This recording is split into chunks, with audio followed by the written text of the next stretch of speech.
Good day to employers in Hong Kong. Experienced helper available to start ASAP. A little bit about me. I'm Floreta Cabodol, 41 years old, married. I have two children, one boy 11 years old and one girl 16 years old. I'm a college graduate taking up Bachelor of Science in Computer Science. I'm a Catholic. I live in Metro Manila, Philippines. My work experience as a domestic helper for 4 years in the Philippines, one couple, one newborn, and two children. My tasks included one newborn, two children, one boy 5 years old, and one girl 7 years old.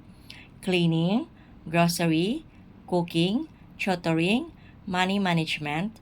I particularly enjoy taking care of children during my free time.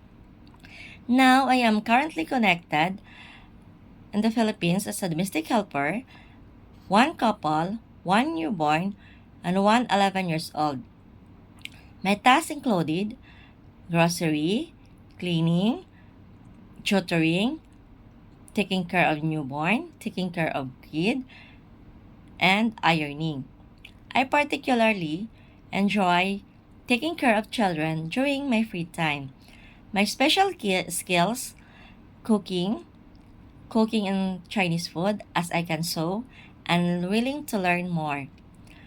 To all employers in Hong Kong, I want to work in Hong Kong because of high salary and I want to support my family and the Philippines. I promise I will do my duties and responsibilities. Thank you and God bless.